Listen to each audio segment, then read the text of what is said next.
estamos de volta ao nosso Tira Dúvidas da área de Ciências da Natureza, que conta agora com a participação do professor de Ciências, o Bruno Galvão, e da professora de Química, a Débora de Mendonça. Sejam bem-vindos, professores. Obrigada. Antes da gente passar para as nossas questões, vamos relembrar as aulas de Ciências e de Química de hoje. Professora Débora, tudo bem? Tudo bom, Dani? Joia, estamos combinando hoje aí, né? Conta pra gente aí o que os alunos viram em Química hoje. Então, hoje nós tivemos 3 aulas. Uma aula do 2º ano, onde nós trabalhamos com o tema de eletroquímica, trabalhamos o que são NOx, o que são agentes redutores, agentes oxidantes, como se dá o processo, né, das reações de óxido e redução. Trabalhamos também no 3º ano, com 2 aulas. Uma, retomando ali o processo, né, de reações eletroquímicas, reações de óxido e redução com material orgânico, né, e aí nós trabalhamos especificamente 2, as reações brandas e as reações enérgicas, e trabalhamos também a ozonólise, que é uma reação de alcenos, né, direto com ozônio. Obrigada, professora Débora. Tudo bem, professor Bruno? Tudo bem, Daniela. O professor Bruno também está combinando aqui com a gente. Sim, hoje. Então, um pouquinho mais claro, mas combinando ainda. Professor Bruno, conta pra gente que os alunos viram no 7º, 8º e 9º ano hoje. Ok, no 7º ano, os alunos hoje viram o conceito de temperatura e as escalas usadas para medir temperatura. Também vimos um pouco da diferença entre temperatura e calor, que são conceitos diferentes e que muitas vezes confundem os alunos. Já no 8º ano eu trabalhei com consumo de eletricidade, então os alunos aprenderam hoje a calcular quanto que um aparelho consome dentro de casa, né? Quando você olha a potência daquele aparelho, você tem uma noção se aquele aparelho consome muito ou pouco de energia elétrica. E com o 9º ano eu trabalhei a preservação da biodiversidade, falei bastante de biodiversidade, puxei a orelha mesmo, porque trata-se de um assunto muito sério e que preservar essa biodiversidade é fundamental não só para a vida dos seres humanos, mas para a continuidade do planeta Terra de forma habitável. Importante, com certeza. Agora que já relembramos as aulas do professor Bruno e da professora Débora, vamos para as nossas questões? E a nossa primeira questão desse 2º bloco é para você, professor Bruno. Um aparelho ser mais potente do que o outro é vantajoso? Bom, então você pode ter um aparelho qualquer que tenha uma certa potência e o outro uma potência maior. Você pode estar comparando 2 aparelhos de som. Aí depende do que você considera vantajoso. Do ponto de vista do que a gente está estudando, que é do ponto de vista de economia de energia, o que nós temos que avaliar, que é mais importante do que a potência, é a eficiência daquele aparelho. Porque não adianta aquele aparelho ele pegar uma quantidade de energia elétrica e converter só uma parte dela naquilo que ele precisa de converter. Por exemplo, no caso de um som, um aparelho eficiente, ele pegaria toda a energia elétrica e transformaria em onda sonora, em energia sonora. Só que nenhum aparelho é 100% eficiente. Então, um aparelho potente, ele não necessariamente ele é mais interessante e não necessariamente ele faz a função dele melhor. O melhor exemplo que tem é o de lâmpadas. Lâmpada incandescente, que é aquela lâmpada que a gente usava mais antigamente, que fica muito quente, né? Aquela lâmpada, ela tem uma perda de energia em forma de calor cerca de 95%. Ela perde muita energia elétrica em forma de calor. Uma lâmpada fluorescente, ela vai perder 30% em forma de calor. Olha só como que uma lâmpada fluorescente com uma potência menor, por exemplo, 23 watts, enquanto a incandescente cerca de 100 watts, a lâmpada fluorescente tem uma potência menor, mas ela transforma a maior parte da eletricidade em energia luminosa. Então é mais importante você saber se o aparelho é eficiente. Obrigada, professor Bruno. A nossa próxima questão é do 2º ano para a Química. Como a pilha funciona? Sempre que nós trabalhamos com reação de oxirredução, falamos de eletroquímica, não tem como a gente esbarra nesse assunto das pilhas, né? Que é tão comum e tão usual. Então, o que é a pilha? A pilha é um dispositivo que tem 2 polos, né? Ele tem 2 eletrodos, um positivo e um negativo. E dentro dela acontecem, então, reações de oxirredução. E existe ali um eletrólito, que é ele que vai garantir que essa reação de oxirredução continue ocorrendo.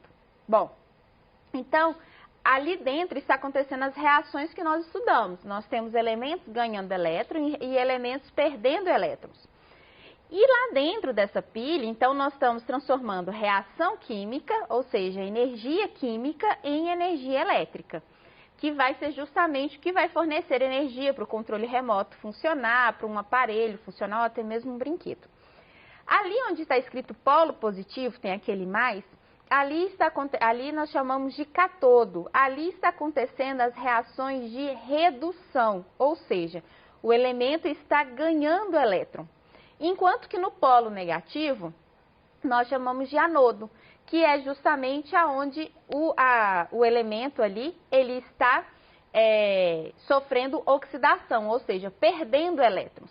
Então, é justamente esse fluxo de elétrons que garante a corrente elétrica que faz com que a pilha funcione. Vocês podem reparar que a pilha não é eterna. Então, o que acontece? A pilha, ela vai ter um tempo ali de que está acontecendo aquela reação. Depois que a reação para de acontecer, a pilha não funciona mais. Aí fica muito pergunta assim, mas temos as pilhas recarregáveis, né? Aquelas pilhas que você recarrega e depois elas voltam a funcionar. Aí ali você tem reações reversas. Então, acontece uma reação química e libera energia. Depois, quando você liga ele na tomada e você está carregando ela, você está promovendo a reação inversa. E depois ela novamente acontece a reação. Mesmo assim, essas pilhas também têm um tempo de duração, elas não são eternas. Justamente por conta dessas reações de oxirredução que acontecem ali dentro. Ótimo, obrigada, professora.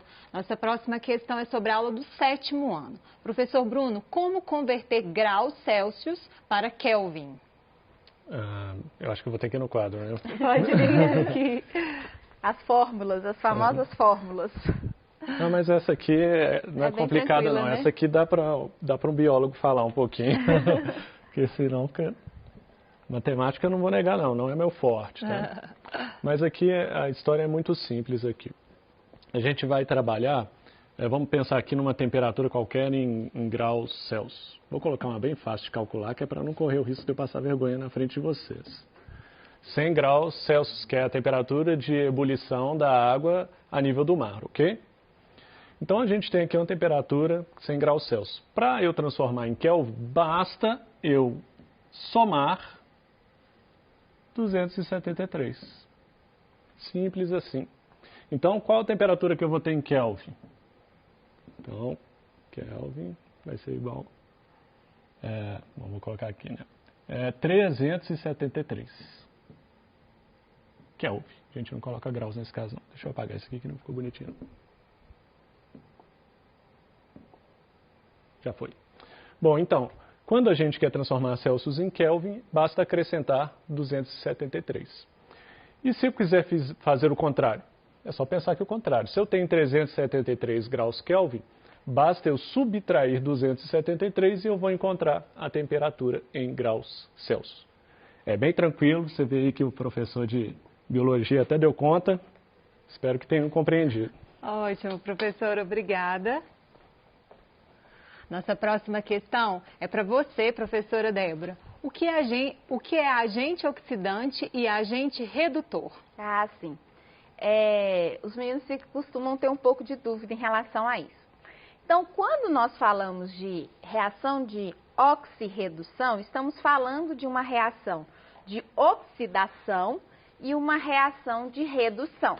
Então, ou seja, um elemento vai sofrer oxidação e um elemento vai sofrer redução. Bom, o elemento que sofre oxidação é um agente redutor e o elemento que sofre redução é um agente oxidante. Mas, Débora, por que essa inversão? Porque quando falamos que uma substância é agente, ou seja, quer dizer que ela vai promover uma ação sobre outra. Então, o agente oxidante é o que faz com que outra substância oxide. Um agente redutor é aquele que vai fazer com que outra substância reduza. Então, se a outra substância vai reduzir, o que vai acontecer com o agente, com a substância que está sendo o agente? Ela vai sofrer a outra reação, que é o inverso. Então, uma dica que eu dou para vocês, alunos, toda vez que forem trabalhar essa questão de ser oxidante ou redutor, ou usar esse termo, agente, antes dessas palavras, você vai entender que essa substância, ela vai promover na outra substância essa ação. Então, se ele é um agente oxidante, ou seja, ele vai fazer com que outra substância tenha a perda de elétrons. Se ele é um agente redutor, ele vai fazer com que outra substância ganhe elétrons. Obrigada, professora. Nossa próxima questão é do 9º ano. Qual a principal característica das unidades de proteção integral? Certo. Então, nós estamos falando aí de preservação da biodiversidade, né? Preservação de todas as diferentes espécies de seres vivos que existem, seja do reino animal, vegetal ou demais reinos. Bom, quando a gente fala em proteção integral, o nome já indica, né? Então, é uma unidade que você vai proteger integralmente, completamente. É uma unidade que a característica principal daquela unidade é que você não pode extrair recursos naturais dali. Você não pode retirar uma árvore, você não pode caçar um animal, nada disso. Os únicos projetos, né, as únicas atividades que são permitidas nesse tipo de unidade de conservação, como é o caso de parques ecológicos, é a visitação, que seja voltada para a educação ambiental e pesquisa científica. Excelente, professor. Nossa próxima questão agora é para química, desculpa. O que é reação de ozonólise? Ah, sim. Ozonólise, então, o próprio nome já dá a dica, né? Nós vamos trabalhar com ozônio. Então, nós estamos trabalhando, então, reações de oxirredução orgânica. Então, o que vai acontecer? O ozônio, ele vai reagir com alcenos, formando, então, aldeídos ou cetonas. Isso diante da presença de água e zinco. Então, ozonólise é o tipo de reação para a obtenção, né, de aldeídos e cetonas tão importantes aí na nossa indústria, a partir de alcenos. E ela é catalisada pela presença ali do zinco metálico. Como nós já vimos em outras aulas, existe ali a reação, né, química que vai acontecer ali, e esse produto, né, se vai ser aldeído ou se vai ser cetona, vai depender do tipo de alceno usado na reação. Isso nós vamos ver mais para frente, quais são esses tipos de produtos. Ótimo, professora. A nossa próxima questão é voltando aqui na aula do 8º ano. O consumo de energia depende da potência dos aparelhos que temos em casa, professor? Bom, não necessariamente. É claro que um chuveiro ele tem uma potência muito grande, né? Cerca de 5.000 watts de potência, é um aparelho muito potente, e o chuveiro é algo que nós precisamos de usar com frequência. Mas por que eu disse não necessariamente? Não adianta, se você tem um aparelho potente, mas você não usa, então você não gasta nada de energia com ele.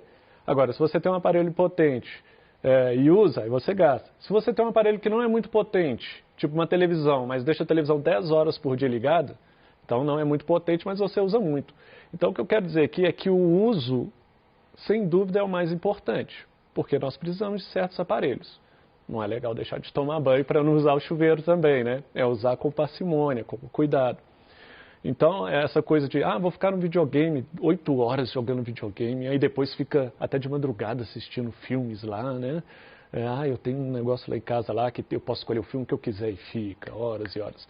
Aí, é um aparelho de 100, 150 watts, muito menos potente que o chuveiro, que é de 5.000 watts, mas que pode consumir muito, muito por causa do tempo de uso. Então, esse é o ponto principal.